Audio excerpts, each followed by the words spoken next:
Il existe des saisons où l'atmosphère semble plus lourde, où l'on sent, sans pouvoir l'expliquer, que le monde intérieur change avant que les yeux ne puissent le voir. Ce n'est pas de l'angoisse, ce n'est pas de l'imagination. C'est comme une pression douce, un souffle différent, un mouvement discret du spirituel. Beaucoup de croyants, partout sur la terre, perçoivent ce même frémissement, un pressentiment, un appel, une invitation à lever les yeux. Pas pour craindre l'avenir, mais pour être éveillé. Pas pour chercher des dates ou des catastrophes, mais pour discerner ce que Dieu prépare. Alors que nous avançons vers décembre 2025, un sentiment grandit. Quelque chose s'aligne, quelque chose se révèle. Et si tu écoutes ce message aujourd'hui, ce n'est pas un hasard, car quand Dieu veut préparer ses enfants, il commence par toucher leur cœur avant de toucher les événements autour d'eux. Le silence avant le mouvement. Il y a des instants où l'air semble respirer différemment, comme si une présence invisible frôlait la surface du monde. On ne sait jamais exactement quand cela commence. Cela peut surgir au milieu d'une nuit ordinaire, ou dans l'une de ces matinées où le calme est tellement profond qu'il en devient étrange. Ce sont des moments où le cœur s'arrête une fraction de seconde sans raison apparente, comme pour laisser place à quelque chose que l'on n'a pas encore compris. Et au fond de l'être, une sensation subtile s'élève. Ce n'est pas une voix, ce n'est pas un message, c'est davantage une impression, un souffle, une pression douce mais insistante. Quelque chose s'apprête à se déplacer. Peut-être que tu l'as ressenti toi aussi, ce frémissement intérieur qui semble venir de nulle part, qui ne ressemble pas à l'inquiétude, mais qui ne ressemble pas non plus à la paix habituelle. C'est comme si ton âme se redressait d'elle-même, attentive, à l'affût de quelque chose qu'elle ne peut pas encore décrire. Depuis toujours, Dieu a travaillé ainsi. Avant chaque transformation, avant chaque révélation, il laisse une trace dans l'atmosphère spirituelle. Un avertissement discret, une vibration subtile, un changement dans la texture du silence. Aujourd'hui, ce silence se répand sur beaucoup d'enfants de Dieu. Ce n'est pas un vide, c'est un prélude. Le silence de Dieu n'est pas comme le silence des hommes. Le silence des hommes est absence, distance, oubli. Le silence de Dieu, lui, porte un poids, une densité. On peut s'y perdre, mais on peut aussi y être façonné, si l'on accepte de ne pas fuir trop vite. Car le silence de Dieu n'est pas un mur, c'est un atelier, une chambre secrète où les pensées sont purifiées, où les sensibilités s'aiguisent, où les illusions se dissipent une à une. Beaucoup ont confondu cette saison avec de la fatigue spirituelle. Certains ont pensé que leur prière ne traversait plus le plafond. D'autres ont cru que quelque chose s'était rompu entre eux et le ciel. Et pourtant, ce sentiment même est déjà la preuve qu'ils entendent plus que ce qu'ils imaginent. Car ceux qui ne perçoivent rien ne se questionnent pas. Ceux qui sont loin ne sentent plus rien. Le simple fait que tu te demandes « Où es-tu, Seigneur ?» est la preuve que tu te trouves exactement dans l'espace où il travaille. Le silence prépare, le silence affine, le silence dépouille. Il ne vient jamais par hasard. Dieu se sert de lui pour retirer les bruits secondaires, les voix parasites, les distractions que nous avons laissées s'accumuler au fil du temps. Il nous ramène dans un espace intérieur où il peut poser ses doigts, sans que nous réagissions trop vite. Il nous amène à nous arrêter assez longtemps pour sentir ce que nous avions cessé de percevoir. C'est parfois un retrait, parfois une lourdeur, parfois une pause imposée sans explication. Mais derrière ces sensations, il y a toujours une intention divine. Et dans cette saison particulière qui précède décembre 2025, un sentiment grandit. Quelque chose s'aligne, quelque chose se révèle. Et si tu écoutes ce message aujourd'hui, ce n'est pas un hasard. Car quand Dieu veut préparer ses enfants, il commence par toucher leur cœur avant de toucher les événements autour d'eux. Ce silence n'est pas un signe de distance, il est la preuve que tu es déjà sur le seuil du mouvement qui approche. Le réalignement des priorités. Ce qui se déroule actuellement dans l'esprit et le cœur de nombreux croyants ressemble à une opération silencieuse menée par Dieu lui-même. Non pas un bouleversement spectaculaire, mais un réajustement interne, progressif, précis, que beaucoup ne comprennent pas encore, mais qu'ils vivent intensément. C'est le réalignement des priorités. Un mouvement qui semble banal en surface, mais qui porte en lui une portée spirituelle bien plus profonde qu'il n'y paraît. Depuis quelque temps, plusieurs personnes ressentent un changement étrange dans leur motivation. Des choses qui auparavant semblaient essentielles ont perdu leur éclat. Des projets qui occupaient une grande partie du cœur ne génèrent plus la même énergie. Des amitiés autrefois indispensables commencent à sembler superficielles. Ce ne sont pas des réactions émotionnelles passagères, ce sont des signaux, des ajustements, des indications que Dieu déplace le poids intérieur de chacun pour que ce qui doit rester s'enracine et que ce qui doit partir s'efface. Lorsque Dieu prépare un peuple, il commence souvent par déstabiliser les centres d'attention. Les priorités se déplacent. Certaines ambitions s'éteignent sans explication. D'autres surgissent soudainement. Les objectifs changent de forme. Ce phénomène n'est pas une confusion, même s'il peut parfois y ressembler. Il s'agit en réalité d'un tri spirituel, orchestré par Dieu pour enlever tout ce qui a été construit sur des fondations fragiles. Ce tri n'est pas violent, il est méthodique. Le Seigneur ne déracine jamais sans intention. Ce qu'il retire, il le retire pour libérer. Ce qu'il réoriente, il le réoriente pour fortifier. Ce qu'il ébranle, il l'ébranle pour affermir. Il n'y a rien d'aléatoire dans ces secousses intérieures. Chaque déplacement sert un objectif. Préparer un cœur capable de discerner ce qui approche. Dans ce mouvement, beaucoup ont senti une tension inhabituelle entre ce qu'ils font et ce qu'ils sentent devoir faire. Peut-être que tu en fais partie, tu poursuis encore certaines choses par habitude, mais ton esprit ne s'y accroche plus. Tu essaies de maintenir certains rythmes, mais ton cœur n'y trouve plus de sens. Ce décalage n'est pas de l'instabilité, c'est une stratégie divine. Dieu retire les motivations temporaires pour faire place à celles qui portent l'éternité. C'est ce que les Écritures appellent le secouement. Tout ce qui n'a pas de poids spirituel finit par vaciller. Les choses qui tiennent que par la volonté humaine se fatiguent. Les projets ancrés dans la chair perdent leur souffle. Dieu laisse cela se produire, non pas pour affaiblir, mais pour révéler. Si une chose peut être ébranlée, c'est qu'elle ne t'est pas destinée à te soutenir dans la saison qui arrive. Mais ce réalignement ne s'arrête pas au niveau des activités ou des priorités matérielles. Il touche aussi les liens. Certaines relations commencent à montrer leur vraie couleur. Des conversations autrefois simples semblent désormais lourdes, forcées, décalées. Des connexions se distendent sans explication visible. Ce n'est pas un manque d'amour, c'est une étape. Dieu resserre le cercle intérieur de ceux dont il prépare la vision. Il ne coupe pas, il sélectionne. Il ne divise pas, il clarifie. Parallèlement, de nouvelles envies apparaissent. Le désir de se recentrer sur les choses spirituelles, de retrouver la profondeur, d'être plus intentionnel dans les choix. Certains ressentent une envie soudaine de prier davantage, de chercher Dieu dans des moments qu'ils négligeaient autrefois. D'autres sentent un appel vers des responsabilités qu'ils n'avaient jamais envisagées. D'autres encore ressentent une aspiration à la simplicité, un besoin de se détacher du superflu. Tout cela fait partie du même mouvement. Le réalignement de Dieu n'est pas seulement intérieur, il influence la perception.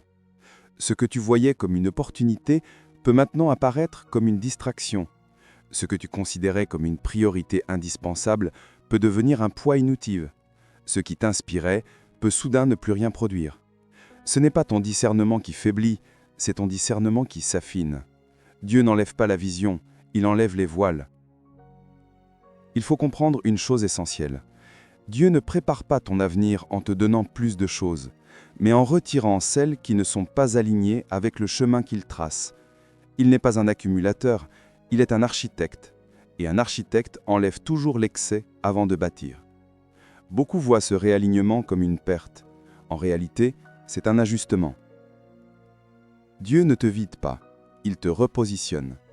Dans cette saison particulière qui précède décembre 2025, ce réalignement prend une intensité inhabituelle.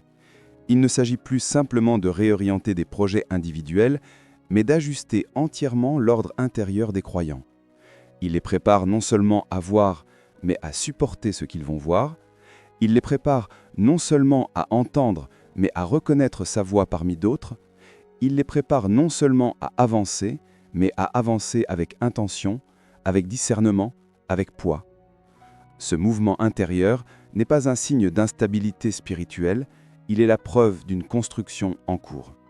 Dieu n'enlève jamais quelque chose sans préparer un espace précis.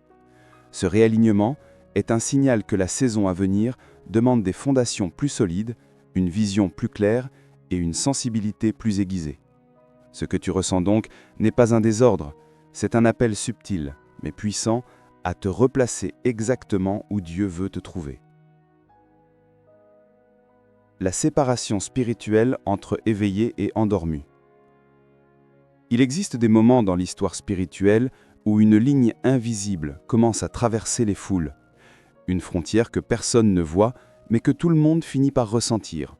Ce n'est pas un mur ni une barrière physique, c'est une distinction intérieure. Elle se dessine doucement, sans bruit, et pourtant elle transforme la manière dont les gens perçoivent le monde. Ne sait jamais à quel moment exact cette séparation commence, mais on finit toujours par en reconnaître les effets. Dans beaucoup d'endroits, quelque chose comme cela se produit en ce moment. Tu peux presque le sentir quand tu observes les gens. Certains semblent marcher avec une lumière nouvelle dans les yeux, comme s'ils avaient entendu un appel muet. D'autres, au contraire, vivent dans une agitation étrange, perdus au milieu d'un brouillard intérieur qu'ils ne savent pas nommer. Entre les deux, un espace se creuse, un espace silencieux, mais réel. La séparation spirituelle n'est jamais brutale. Elle se manifeste d'abord dans de petits détails, une sensibilité nouvelle chez certains, une indifférence grandissante chez d'autres. Ceux qui sont en éveil commencent à percevoir ce qui se joue sous la surface. Ils voient la fragilité derrière les apparences. Ils ne marquent que le poids des saisons spirituelles. Ils sentent le changement avant que les circonstances ne les confirment. Ils marchent avec une sorte de tension intérieure, non pas destructrice, mais électrique, comme si quelque chose dans l'invisible tirait leur attention vers le haut. À côté d'eux, d'autres continuent à marcher dans la routine. Ils vivent, ils se lèvent, ils parlent, ils planifient, mais leurs yeux ne capturent rien au-delà de ce qui est visible. Ils avancent mécaniquement, sans enregistrer les signes subtils que les éveillés ne peuvent plus ignorer. Leur cœur n'est pas fermé, mais il est engourdi. Leur esprit n'est pas éteint, mais il est assourdi. La frontière se forme précisément là, dans la différence entre ceux qui perçoivent et ceux qui restent indifférents. Ce phénomène n'est pas nouveau. Il s'est produit dans d'innombrables générations. Quand Dieu approche un moment de révélation, certaines âmes se mettent à vibrer avant les autres. Elles deviennent comme des antennes, captant des fréquences spirituelles que le reste du monde ne remarque même pas.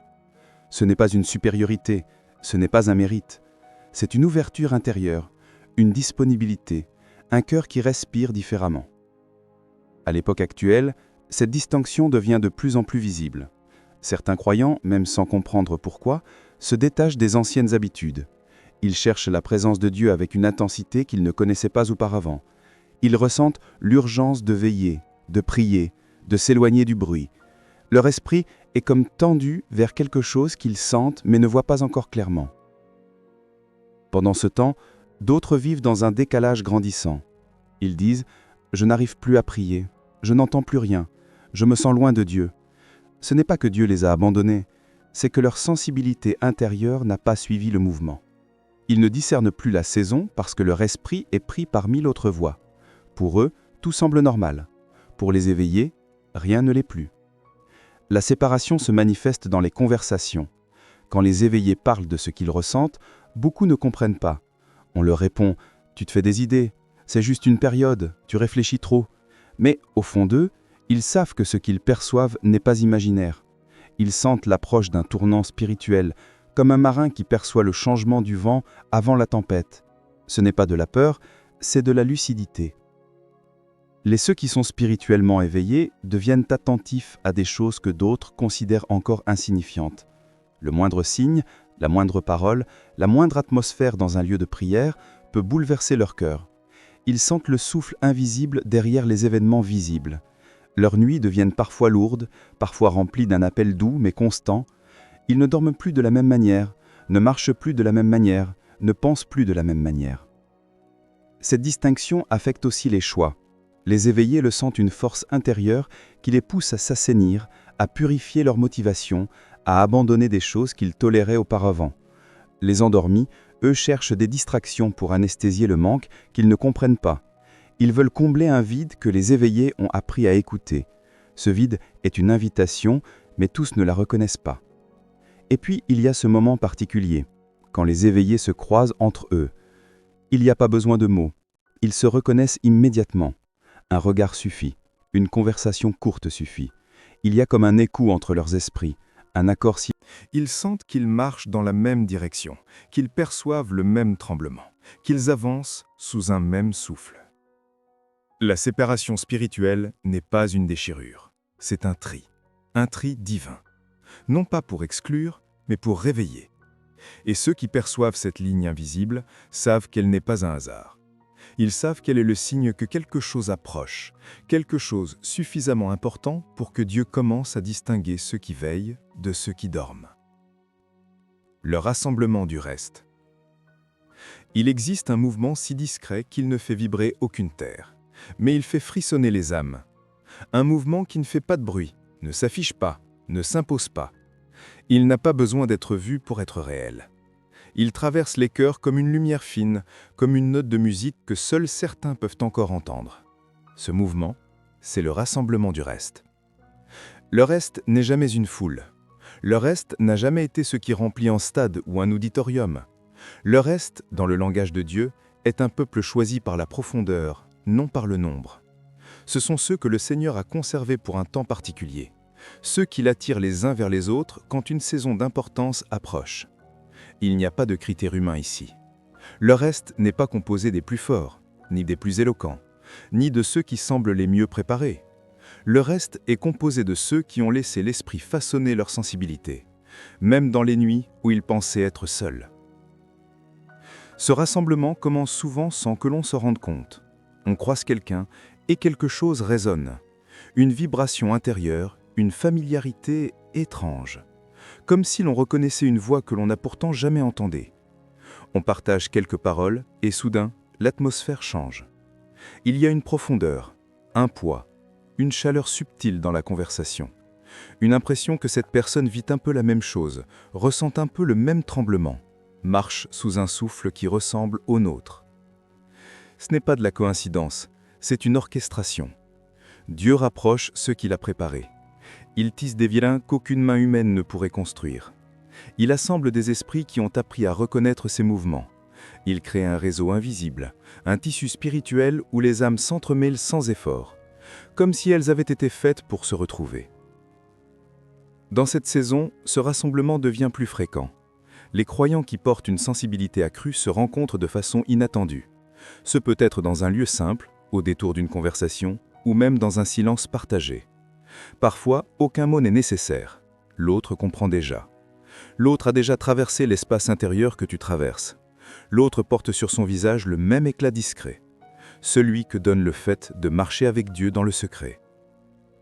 Il y a aussi ces moments où deux croyants, sans se connaître, se retrouvent à partager la même intuition.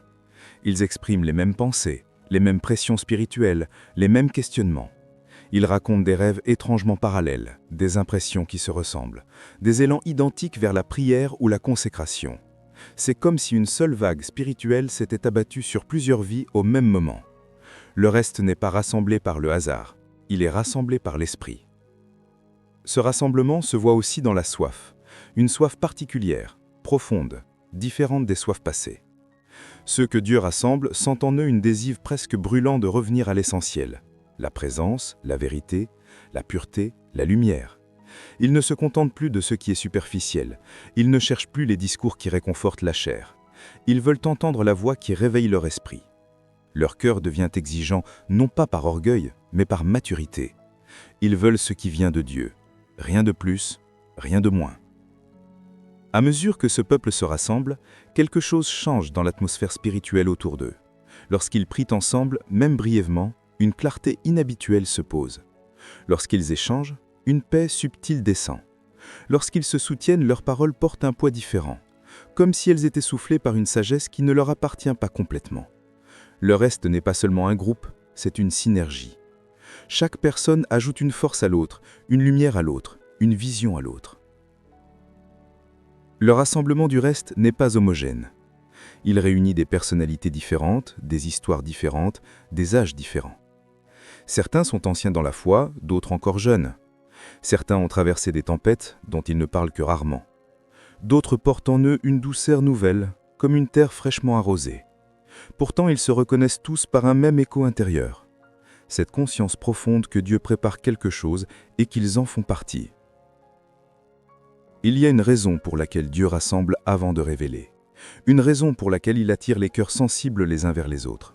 Ce rassemblement n'est pas une mesure de sécurité, ni un refuge contre la peur. Il est un alignement, une mise en place. Dieu ne place jamais des pierres au hasard. Chaque personne du reste devient une pièce d'une architecture spirituelle plus grande. Un élément d'un plan qu'aucun d'eux ne voit encore entièrement, mais que tous perçoivent intuitivement. Et tandis que ce rassemblement se développe, chacun découvre une vérité qu'il n'avait jamais vraiment comprise. Il n'était pas en train de vivre son éveil seul. Il n'était pas en train de ressentir le tremblement seul.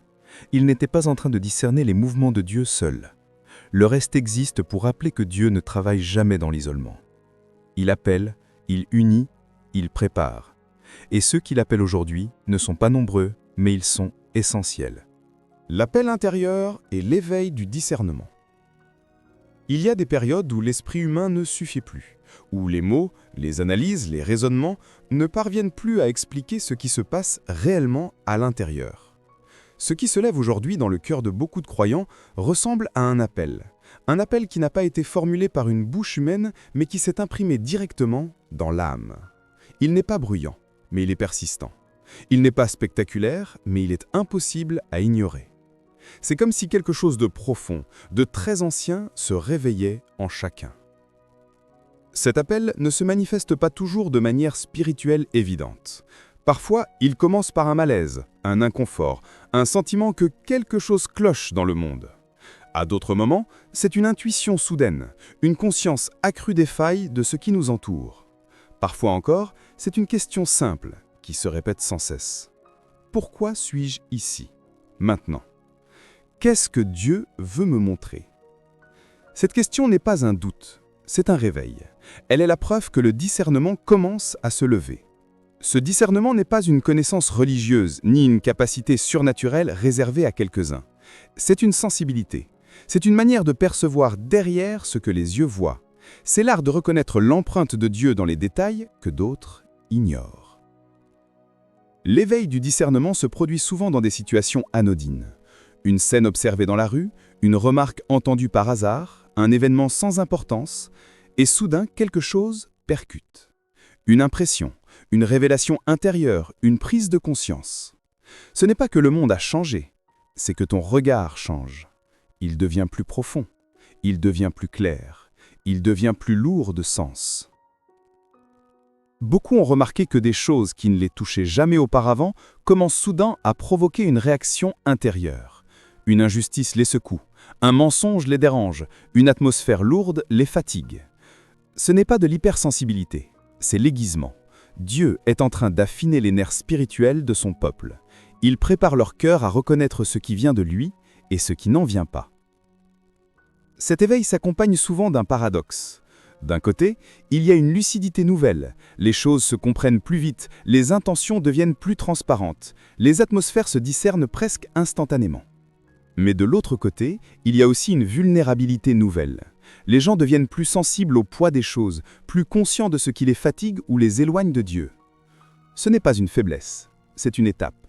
Quand Dieu ouvre les yeux, il ouvre aussi le cœur. Le discernement n'est pas seulement l'art de voir, c'est aussi l'art de sentir. Et sentir demande du courage. Dans cette saison particulière, cet appel intérieur se manifeste comme un besoin de se recentrer, une envie profonde d'écouter, de ralentir, de faire de la place. Ceux qui le ressentent ne comprennent pas toujours pourquoi, mais ils savent que quelque chose pousse en eux, quelque chose qui n'était pas là auparavant. Une femme spirituelle, une curiosité nouvelle, un besoin de vérité brute. Cette femme n'est pas une conséquence du manque, mais un signe de la préparation. Dieu attire ses enfants vers un endroit où ils pourront entendre clairement. Il les éloigne du bruit, non pas pour les isoler, mais pour les protéger. La clarté ne naît jamais au milieu du chaos. Elle naît dans l'espace que Dieu prépare pour elle, Et ce que beaucoup ressentent aujourd'hui, ce besoin de s'éloigner, ce besoin de filtrer, ce besoin de s'ancrer, c'est Dieu qui les pousse à ouvrir cet espace intérieur. Le discernement ne s'éveille pas seulement par introspection. Il s'éveille aussi par contraste. Des choses qui autrefois semblaient normales deviennent soudain pesantes. Des idées autrefois acceptées deviennent confuses. Des chemins autrefois évidents ne semblent plus si lumineux. Ce n'est pas un trouble, c'est un tri. Dieu fait ressortir les limites, les illusions, les fausses sécurités. Il expose ce qui a été toléré trop longtemps, il expose ce qui n'a jamais été aligné avec lui. Cet appel intérieur est comme une lampe que Dieu allume au centre de l'âme. Au début, elle éclaire peu, juste assez pour montrer quelques zones d'ombre. Puis elle grandit. Elle éclaire les intentions, elle met en lumière les motivations, elle montre les liens qui doivent être réévalués, les limites qui doivent être posées, les directions qui ne peuvent plus être suivies. Ce que tu ressens dans cette saison n'est pas un déracinement, c'est une invitation. Dieu ne dérange jamais sans orienter, il ne secoue jamais sans préciser, il ne met jamais en mouvement sans ouvrir un chemin. Et ce chemin commence toujours par un appel invisible, par un frémissement intérieur que seuls ceux qui écoutent peuvent percevoir. Le discernement que Dieu réveille en ce moment n'est pas destiné à t'éloigner des autres, il est destiné à te rapprocher de sa voix, à reconnaître ses traces, à marcher avec plus de sagesse, plus de sensibilité, plus de vérité. Et ce que tu sens maintenant, ce tiraillement, cette intensité, cette conscience accrue, n'est pas une tension inutile. C'est le signe que ton esprit se lève, que ton cœur s'ouvre, que ta vision s'affûte, que ton appel commence à se dessiner. Si tu es arrivé jusqu'ici, ce n'est pas parce que ces mots étaient simplement intéressants, c'est parce que quelque chose en toi a répondu, quelque chose a vibré, quelque chose a reconnu que ce message ne parlait pas seulement d'un futur lointain, mais de toi, de ton esprit, de ta propre saison. Tu n'as pas écouté ce contenu à hasard. Tu ne t'es pas arrêté sur ces paroles par curiosité. Tu es resté parce que ton cœur a senti l'appel à te réveiller, à te recentrer, à marcher avec plus de force, plus de clarté, plus de sensibilité à la voix de Dieu. Et maintenant, tu fais face à un choix. Tu peux laisser ce moment s'échapper. Ou tu peux inscrire ton engagement dans l'atmosphère, faire un pas concret, un acte simple mais puissant. T'abonner à cette chaîne, liker la vidéo. Laissez un commentaire pour déclarer ce que Dieu est en train de réveiller en toi. Ce n'est pas un geste pour flatter un algorithme, c'est un signe spirituel. C'est une manière de dire « Seigneur, je suis éveillé, je suis présent, je suis prêt ». Chaque interaction que tu fais ici propage le message à quelqu'un qui, peut-être, attend désespérément une confirmation de Dieu. Ton simple pouce levé peut réveiller un cœur. Ton commentaire peut redonner vie à une âme fatiguée. Ton abonnement peut te permettre de marcher continuellement avec nous dans ce processus de préparation et de discernement.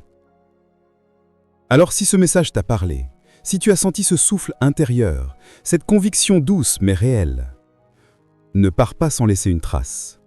Ne pars pas sans affirmer que tu fais partie des ceux qui veillent, des ceux qui entendent, des ceux qui veulent être prêts. Abonne-toi. Like la vidéo. Commente. Je suis éveillé. Et partage cette lumière à quelqu'un que Dieu veut toucher. Parce que la saison qui arrive n'appartient pas aux endormis, elle appartient à ceux qui se tiennent prêts.